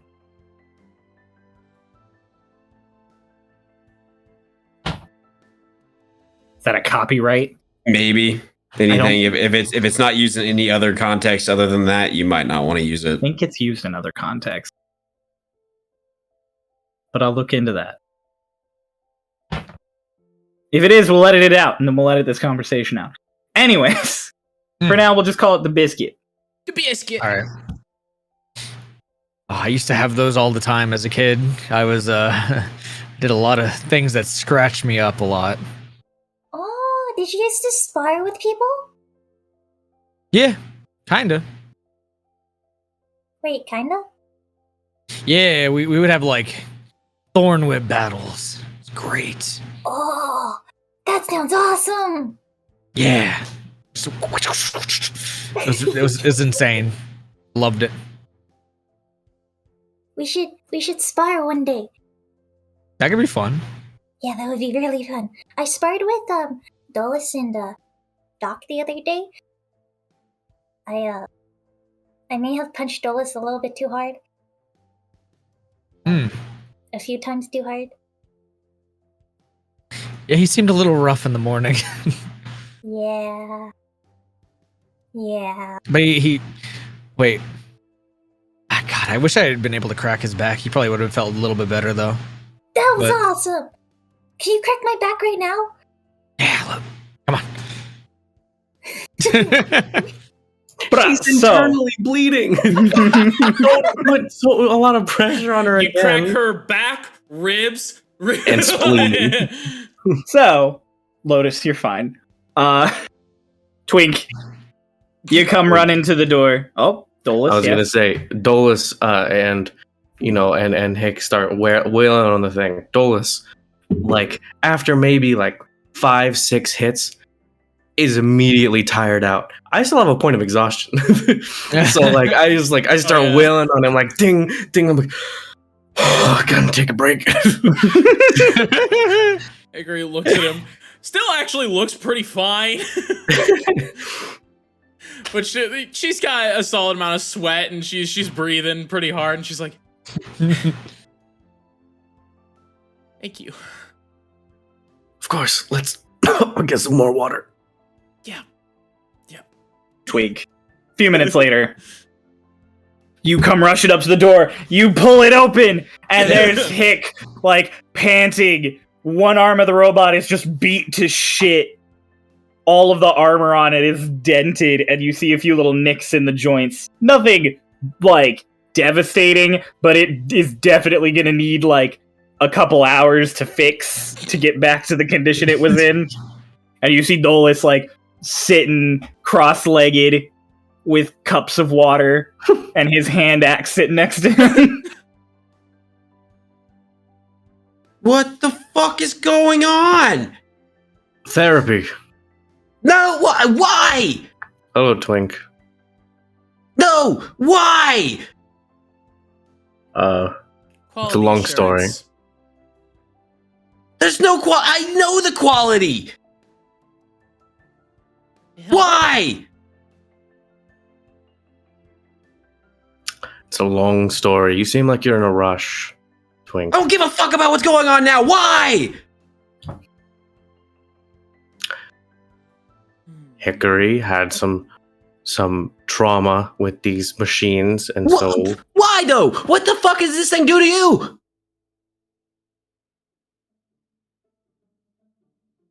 She kind of looks at Twink, looks away. Like she's a little ashamed of what she did. I just don't understand. This is a fucking robot. Dolus gets up and he kind of walks over towards Twink and he kind of just leans in and like he'll whisper to him, one of these killed her father and slaughtered her village. No, it fucking didn't. The person inside it did. Okay, but the person inside it was using this thing. That doesn't change it. Somebody could take a pitchfork. We use that for farming, but you can kill someone with it. This is different. This is a robot. It's not different. I could turn it into a harvester. How do you know so much about these robots, Twink? I've dealt with them plenty in the past. Right. You've dealt Why? with them. What do you mean, why? I'm an artificer. Kind of my job.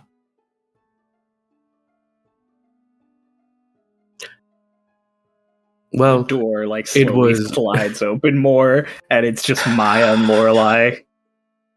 Well, it is my apologies. It was my idea to start taking out our aggression on the robot, and I will take any responsibility needed. If there's anything I can do to help the repair, I will do anything within my power. My apologies, Twink. And Dolus kind of like gets down on like a knee. Oh, you don't have to. Twink, it was me.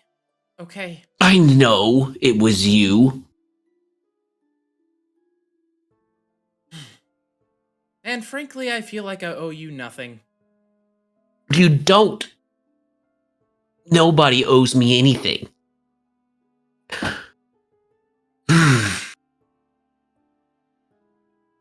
Why were you in such a rush?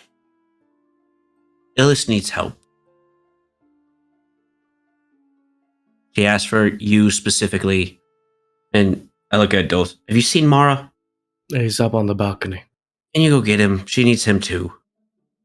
All right, and I'll pull out my sending stone and just like, Lotus, tell Mara to come down. Illis needs him.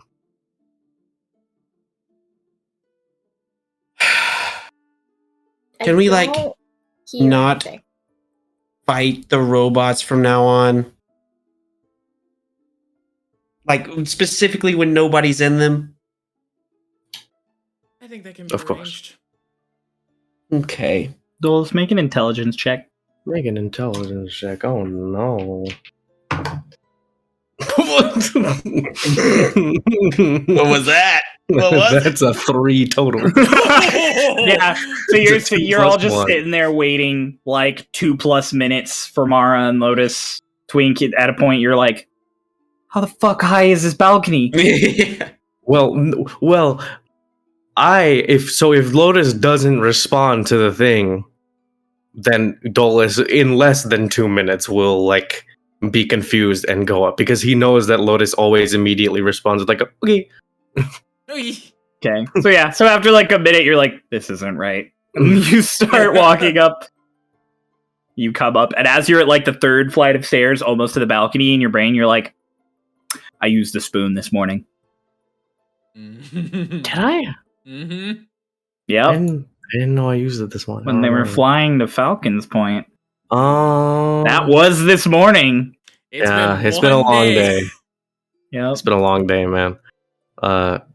So yeah, no, I mean, I'll just get up to the top and I'll be like, Mara, Oh, what's up? they need you. Illis needs you. What's Why? happening? I don't know. Twink showed up and said that they were asking for you and Hickory. Okay. I'll go down. Okay. I will follow. They come down the stairs. Hi. What's up? What's happening? People are hurt. They need help. Oh, that's not good. Ooh. Maya like leans into Lorelai and she's like, I feel like we walked in at a very inopportune moment. Oh, you're here. Hello. Hello. I'm not gonna lie. I don't know how useful I'll be. Need to rest a little bit. I can try. I mean, you don't have to cast spells. I mean, anything helps. So they wanted me and Hick, though, right? Well, no, I mean, I'm going too, but yes. Okay. So, But they want the healers, though, so I assume they would want us to spellcast. Not all healers use spells, Mara. True. It's like how I heal with key. Remind me to ask you about that later. Okay. All right, let's go. All right. We move. They moving, they schmoving. It's schmoving. You guys head out the triage area now that you're walking out. It's been like almost 5 minutes now since Twink opened that door. It is full. Ooh. Like, it is dozens and dozens of injured, like, warriors laid out. They're out of spaces to put them, so they are now just out on the grass, stretching out beyond this area. What happened? Don't know. Doesn't really matter. Let's just find the ones with the worst injuries and make sure they don't die. I'm gonna find the nearest nurse, medic. I'm gonna find the nearest medic. The nearest one to you is probably pretty busy, but the first time you can find one who's not very occupied is actually going to be Nori, the little elf who was Nori, our helping you baby. earlier. She looks way more tired now. She looks exhausted. I know her name, right? You would have heard Illis say it, so yeah. Okay. Miss Nori. Hi. Yes, you, cleric, right? Healing Yeah. stuff? Okay, I need you over there. And she, like, points at these people laid out on a few stretchers. Okay, what happened? I don't know. I haven't really had time to ask. I'm kind of just, please. Okay, She, like, okay, moves Hickory to just the next starts rolling person. up the torn sleeves of her fucking shirt. She sees Mara and Twink. She's like, healing magic. And she's like, healing magic. Everybody? I'm a little I'm low on good the for a can. few.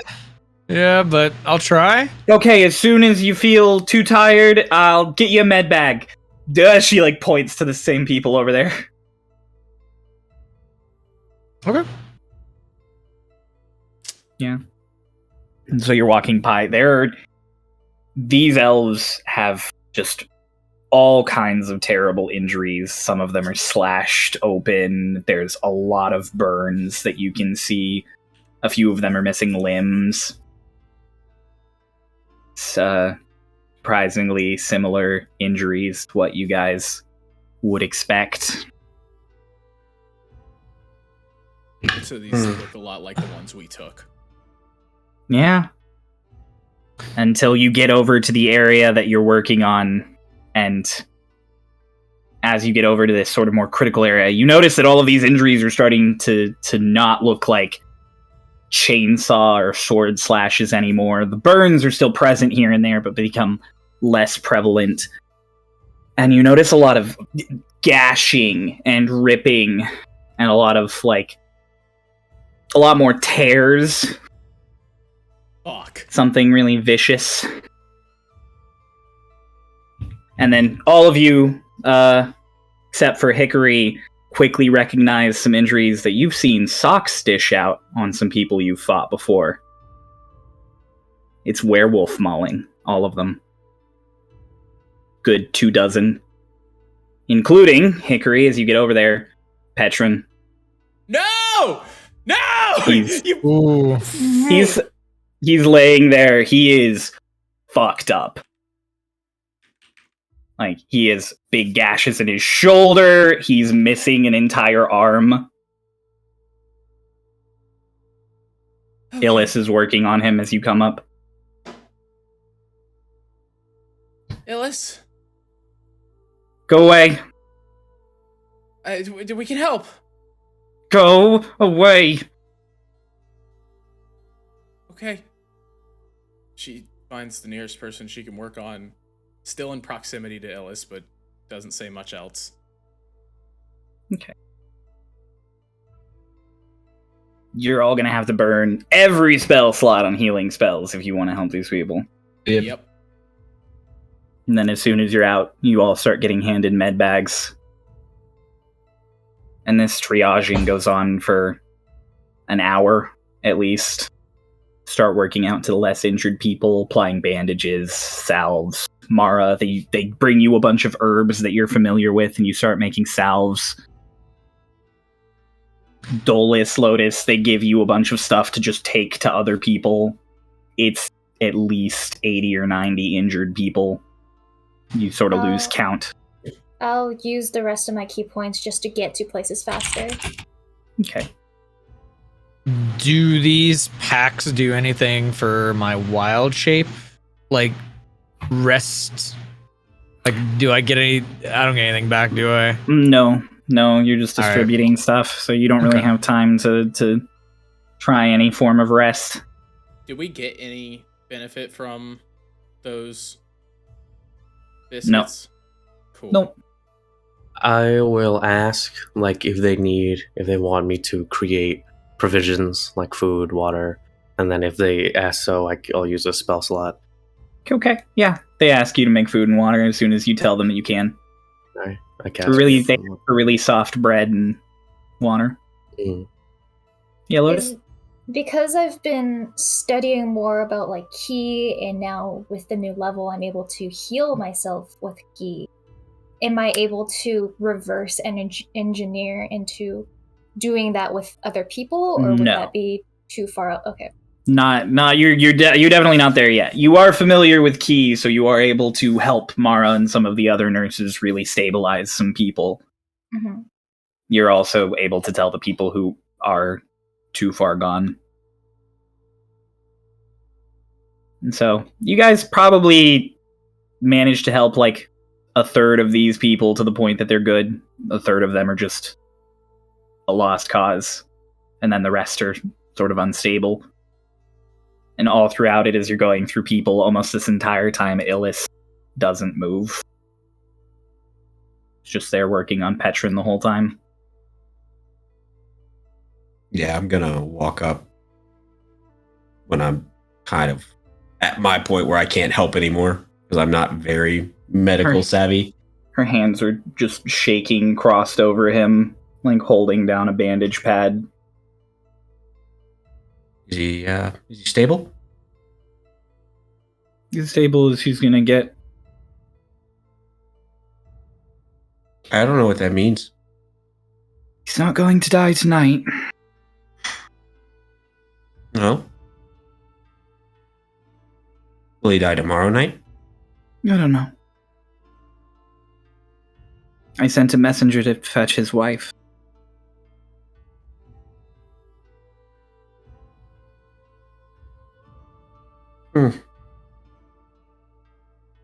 Well,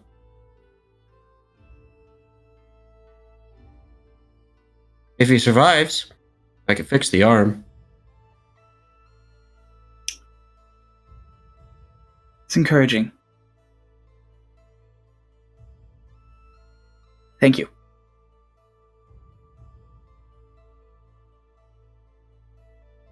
For almost 3 months, they've set that fire line every morning. Send a few robots in, a few teams.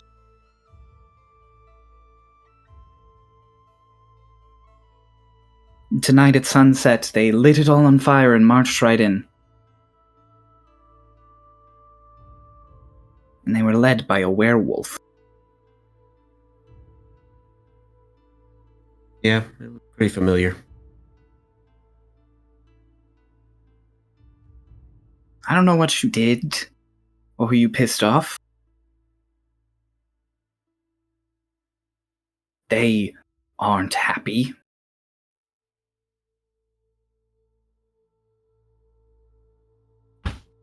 Few of the folks have said that there's some giant machine that they're wheeling along with them as they cut their way through. What did it look like? Cannon. Cannon the size of a building. Big around as some of our trees. Familiar with it? Seem pretty familiar with all of the things that are killing my friends recently. I've never seen one.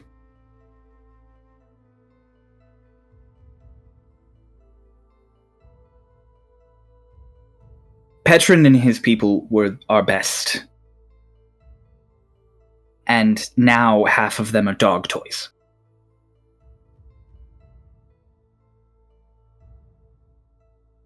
So I don't know what you know about those machines. I just need to know if you know how to break them. I don't know. Then what good are you? But I'll try.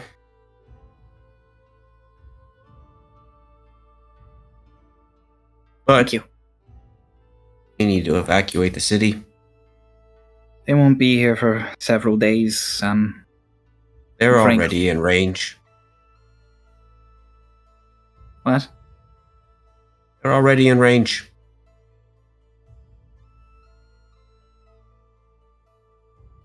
We don't have anywhere else to go.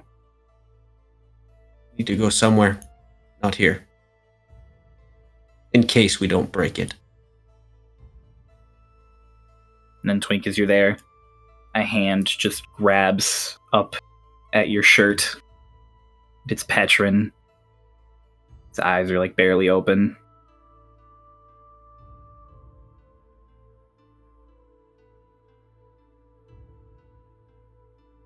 He's like, there's a bigger problem.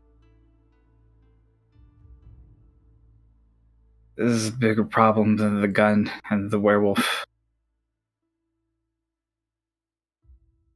And Twinkie looks you dead in the eyes and he goes, you're the one holding the trigger.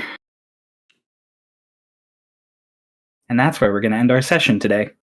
Oh, fuck.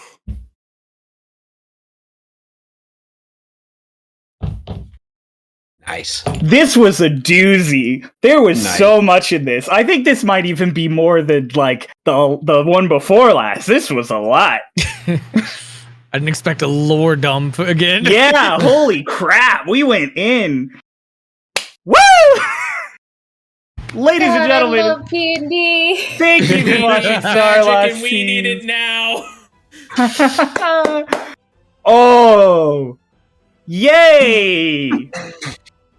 You can find us here every Monday at 5 p.m. Eastern Time. Like, comment, subscribe, hit that bell to find out what's happening next time. Is Petrin going to be okay? Oh. Is everything gonna work out fine? Find out next time on Starlost Seas. I need a drink. Happy birthday, Kay! Okay, bye! Happy birthday, Kay!